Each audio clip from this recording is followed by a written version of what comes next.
Ayun, magandang araw po at ngayon po ay makakapanayam natin ang Assistant Secretary ng Department of Information and Communications Technology, Sir Renato Paraiso. Sir, magandang araw po.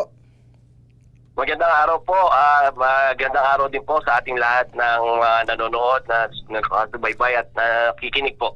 Yes po, yes po. Salamat po sir sa panayam na ito. Sir, nako ito, malapit na sir yung Pasko, di ba? Marami na Opo. naman ang mga scammer. Nako, marami na naman tayong mga kababayan ng posibleng mabiktima. Ano ba sir yung Sir Renato yung mga common scams tuwing papalapit na ang Kapaskuhan? Naku, marami ho yan. Unang-una na ho, ang nangunguna talaga dyan yung mga financial scams ho natin. Pag nakikita ho natin sa mga social media platforms natin, yung mga paid advertisement kung saan sobra-sobra yung discount na binibigay. Oo Pero nga pag click oo. nyo, dinadala kayo sa isang website na either a phishing website or a scam website po talaga. Ang masama nito, nakukuha nila yung mga personal information natin, or worse, nakakuha sila ng mga pera sa atin na papadala natin para down payment kunyari. Yun know, yung isa sa mga malalaking mga scam ngayon. Second scam is po yung love scams po natin. Dahil malamig ko ang mga Pasko ng ating ibang mga kababayan, Opo. they feel left out, they feel lonely during this Christmas season. Nagiging biktima ho sila, or they're being targeted as victims po ng mga scammers na ho na to, na kunyari nagpapanggap na interesado sa kanila, yung pala gusto lang makuha yung pera nila. Nako, oo Magpapadala ko kunyari ng pantiket or kung ano ho ang kukunin ho sa inyo. Ayun na nga, yung mga fake relatives pati. Sir Renato, paano ba ano bang proseso yung nangyayari kapag may nag-text sa amin through message o message nga, tapos pinindot namin yung link? Paano ba kami mai-scam noon? Pag halimbawa, yan, click nyo ho yung link na yan. Apo. Tapos nadala kayo sa isang website na to. We Apo. advise po, ang tinatawag natin dyan, may acronym po tayo dyan, yung BIRDIE. So, block, ignore, report, and delete. So, pag nakapunta kayo dyan at natukoy nyo na ito ay scam website, i-block nyo na agad yung website na to. Tapos i-report nyo ho.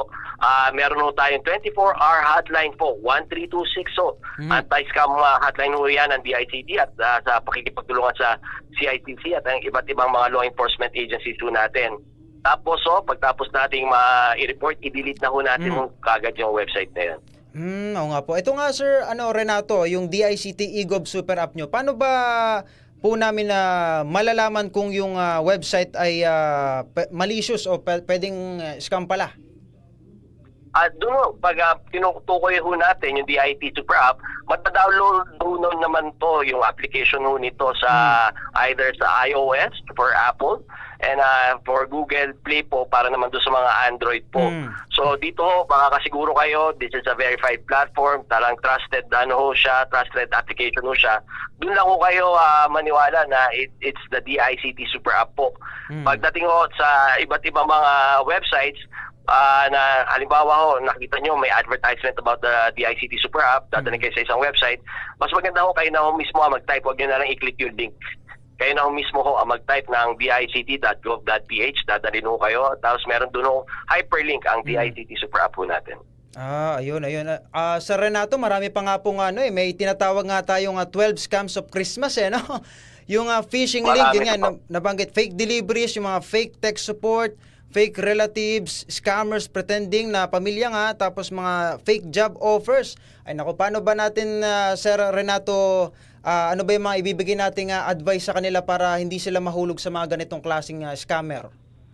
Well, again, maganda ho, ugaliin na natin yung mga pag-practice ng ating cybersecurity hygiene. Ito ho, yung adopting strong passwords po. Tapos wag natin gamitin password, yung mga information na makukuha ho sa atin. So wag natin gamitin mga password, yung pangalan natin, pangalan ng asawa, birthday. Para sa inyo madaling tandaan, pero madali ring hulaan ho. Pangatlo is adopt multi-factor authentication. Wag na ho tayo mag-atubili, tsaka don't be adverse to it. Meron ho tayo dyan yung mga one-time passwords ho natin, yung iris scan ho natin, yung biometrics ho natin, to safely secure our information and our financial data po. At pinaka-importante ho siguro, kung halimbawa ho may nagpadala sa inyo ng text or may nakita kayo advertisement na may link, huwag nyo na ho i-click yung link na yon. Ang maganda ho kayo na mismo mag-type. Halimbawa ho, trusted website naman yan, lalong-lalo na yung mga online market platforms ho. Kayo na ho mismo pumunta at huwag nyo i-click yung website, yung link, hyperlink na yon. Yun. Pero ito naman Sir Renato, regarding do sa mga credit cards, marami pa rin talaga nai-scam Paano, ano ba yung nangyayari naman? Bakit na may mga nai-scam pa gamit yung credit cards? Well, if you look at it, parang pare-pareho lang ho yan na nai-scam mo sila because nahuhulaan ho yung mga passwords. At tayo mismo ang nagvo-volunteer ng information na yon. Halimbawa ho, may pinadala, kasi pag yung credit card scams na yan, tsaka banking scams na yan, ang bangko ho, magpapadala ng mga one-time passwords. Dapat tayo ang mag-i-input niyan. Huwag niyong mahahayaan yung ibang tao, ang ibibigay niyo sa ibang tao yung mga one-time passwords niyo. So, most of these scams happen because there's a part na tayo mismo ang nagvo-volunteer ng information or tayo mismo ang nagbibigay ng impormasyon na kinakailangan ng mga scammers na to para ma-access po ang mga financial data po natin. Yun nako. Marami talagang lalo na ngayon papalapit ang Pasko, Sir Renato, talagang hindi maiiwasan itong mag-take opportunities itong mga scammer na ito, no? Opo, kasi nga dalawang bagay ho ang pinipray ng itong mga predators na to, ng mga scammers na to. Unang-una ho, yung human nature of being greedy, pasuntabi na ho, at bawat isa ho natin gusto makatipid or gusto ng easy money. At pangalawa naman ho is yung emotions ho natin. So pinipray nila yung mga gatong kapaskuhan, yung mga gatong holidays, yung mga malulungkot dyan, or yung iba't ibang mga parang sobrang saya mo na, hindi mo na you're feeling generous. Ganun ho ang pinipray ng mga scammers na to. Ayun. Panghuli na lang po, Sir Renato, ano po ba yung paano po ba natin matutulungan itong mga kababayan natin once na sila ay nabiktima ng mga scammer? Saan sila ulit magdudulog para sa mga ganitong problema? Inuulit ko, meron ho tayong anti-scam hotline, ang 1326, madali naman nung tandaan yan. 4 na numero na lang ho. Makakausap nyo na ho yung mga experts natin sa kabilang linya na matutugunan ang inyong problema at mag-guide kayo paano ma-mitigate or mapa-lessen yung damage. Paano, if ever, pwedeng ma-recover yung mga nawala sa inyo. At pangatlo, ang pinaka-importante ho is paano mahuli yung mga gumawa ho sa inyo nito. Ayun. Naku, maraming salamat po, Assistant Secretary Renato Paraiso para sa panayam na ito.